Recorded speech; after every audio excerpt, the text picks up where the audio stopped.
that, but I do think it's necessary for us to concentrate on what we're really doing back here now. We've been gone for several weeks. I think the country's probably benefited from that. I don't know, but we're back now, and we have an opportunity to do some things. I chair a committee and have chaired a committee that is called the Environment and Public Works Committee. It's a committee that sometimes, somewhat jokingly, I say now that we'll hear from the committee that actually does things, but we do. You know, we had a bill that was the FAST Act. That's a highway bill, the first one in 17 years that we've had. It's one that we all got along. We had Democrats and Republicans. We passed it unanimously out of our committee, and it passed almost unanimously. We had the support on this floor. And then we came up with Frank Lautenberg's Chemical Safety Act. That's an interesting one because there are a lot of Democrats who are opposed to that to begin with, and yet there's no regulation over the use of chemicals, none whatsoever. And so our manufacturing base has disappeared, many of them going to countries where they know they can define what a chemical is. There are a lot of liberals around who say, well, let's just oppose all chemicals. Well, obviously, if you don't have chemicals, you can't manufacture, and that affects everyone. So you have people going overseas now. And by the way, some are now, because I have personally talked to them, since we have that under control, for the first time in 40 years, we now are getting people to come back to this country to manufacture. So we achieved that chemical bill. And working together with Senator Boxer, this is interesting because when they talk about the most conservative members of the United States Senate, I'm always in that crowd. Barbara Boxer is always in the most liberal groups. And yet we work together on the things that we are supposed to be doing. You know, we have that old worn out document that nobody reads anymore called a Constitution. And they say what we're supposed to be doing, defending America and doing infrastructure. And so that's what this is all about. We have the WRDA bill. That's the Water Resources Development Act. It's coming up. It's if we get on that, this would be the thing that is going to be a benefit to everyone.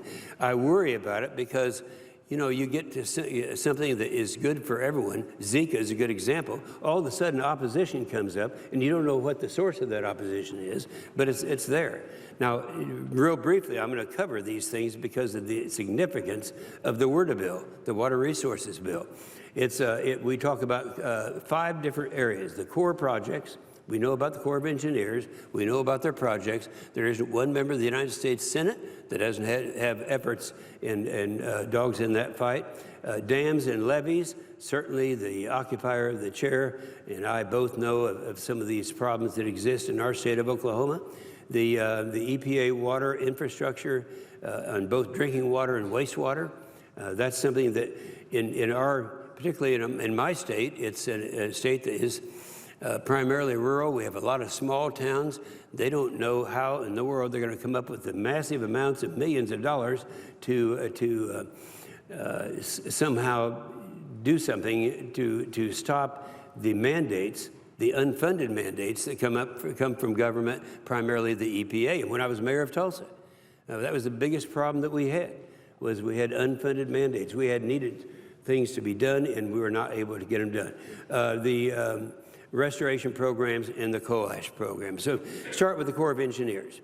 In the Corps of Engineers part of the bill, we authorized 29 projects recommended by the Chief of Engineers that will provide benefits that significantly exceed the cost of the projects.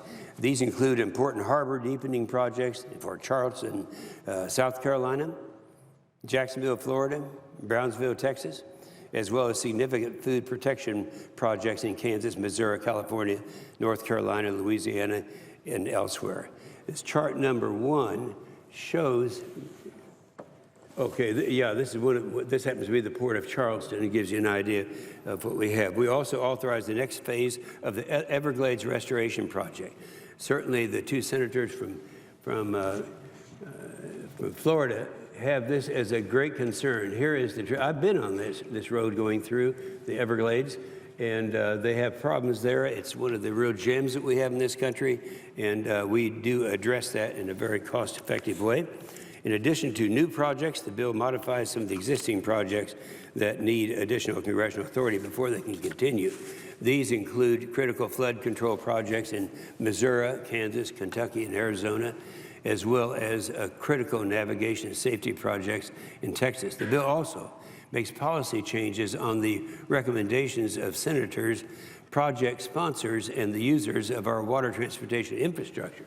This right here gives you an idea, and I've been there, not to this particular one in Ohio, but I have in Oklahoma. A lot of people don't know. I'm sure the chair and I both are aware of this, but a lot of people are not aware that we in the state of Oklahoma are navigable. We have ports, Port of Catoosa. Looks just like this when you go through the lock and dams, and they're about in that same condition. Now, when that stops, everything stops. And there's not another way, but we have some ideas on how to do this using local sponsors. We have people who are users of the navigation way throughout America that want to be able to update them and make sure that they're going to be safe and they're going to continue to operate, but the law does not allow you to do that on these projects. We correct that in this bill. And so we talk about local sponsors. They can make changes so that levee districts are not caught in bureaucratic nightmare when they attempted to repair the levees, which means everything is stopped, so that drought-stricken communities can increase reservoir storage capacity. And when the Corps rebuilds a levee after a disaster, we now allow local levee districts to increase the level of flood protection at their own expense. Now, we actually did that 2 years ago in the last WRDA bill, and I might add, I was proud of us when we came back in and were able to get back on a 2-year cycle. We're supposed to do a Water Resources Development Act bill every 2 years. We have not been doing it. We didn't do it during the 8 years that the Democrats controlled the United States Senate. But right now, we are doing that, and that was one of the benefits that came from the last bill. In WRDA 2016, we expand the current authority of the Corps to accept funds from non-federal interests to expedite permits for rail transportation projects. Overall, we estimate the Corps of Engineers section of the bill will cost about $6 billion over a 10-year period. The second group was called dams and levees. We addressed this in the, now just imagine this. I was going to find out where this was. Do you know where this damage occurred? Ohio River. The Ohio River. Yes. Do you know about what area of the Ohio River? All right, this is the Ohio River. A minute ago, we showed one of the levees. And this is just like that levee, except this one erupted. Now, when we have it, there's a term that is used called the high hazard potential. When a classification of high hazard takes place, we have about 14,726 high hazard potential dams in the United States. You know what the definition of that is? That's the definition of high hazard is that if it breaks, people will die. And you can see, people die. I mean, no, it's not a, you know, this is serious stuff. And anyway, we now have that. So we're in this bill that we're going to be able to protect those and to do something about the high hazard dams and infrastructure that we have in the levee system. Means that under our legislation, FEMA, that's a federal emergency management agency, is authorized to help rehabilitate dams, and state safety officials have determined. So if the state safety officials say this is high hazard, FEMA is authorized to come in and work. That's all in this bill. CBO estimates that the implementing these dams and levee safety programs will cost $400 million over 10 years.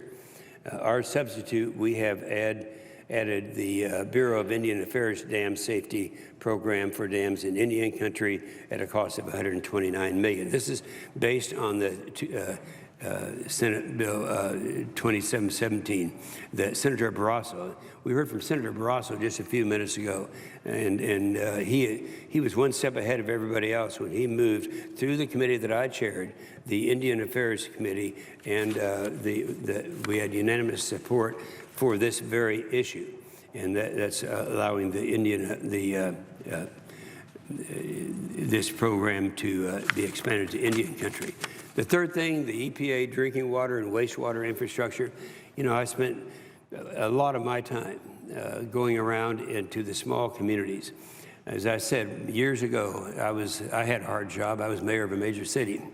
And in that time, the biggest problem we had was unfunded mandates. And for the mandates, federal government coming along, and we've tried to stop that, but this bill goes a long ways to making that so that these small communities, and the poorer communities, the rural communities, have access to resolving the problems of these mandates. And they're primarily in the drinking water and wastewater infrastructure. So we are working on that now. 2848 includes $170 million to address lead emergencies and public health consequences of those emergencies. For example, we provide $70 million to capitalize the new Water Infrastructure Finance and Motivation Innovation Act. That's the WIFIA Act, that we can provide secured loans for water and wastewater. And that's what we are in the process of doing. In the fourth area, restoration programs, we have 4 regional restoration programs that we reported out of the committee. These included Senator Kirk's Great Lakes Restoration Initiative, the Lake Tahoe Initiative, and that was Senators Heller, Reed, Boxer, and Feinstein. And so we are addressing these and coming with these restoration programs. And the final area is coal ash. Now, something that people don't know about coal ash, they think of this as being something dangerous and environmentalists shouldn't like it and all that, when in fact coal ash is a critical ingredient for making concrete for roads and bridges. It's more durable and less expensive than the alternatives, and many states actually require fly ash to be used in their projects. So we have a whole section on the coal ash, which includes consensus legislation to allow the EPA to review and approve the state permitting programs for coal ash disposable units. And this is going to be something that is very effective. There is no other environmental regulation solely enforcing the very things that we're talking about. So this is our chance. I know right now the next vote is going to be, I guess, is going to be on the virus. I assume that, and I encourage people to keep in mind when they vote on that they're voting on something that it's not, I don't remember ever seeing it before, but it's something where we know a government program will work because we know it comes from mosquitoes. We know we can eradicate mosquitoes. So let's get with it and quit talking about who we're offending politically. Let's just get it done.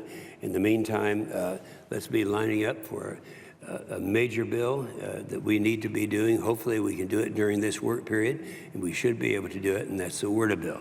With that, I yield the floor and suggest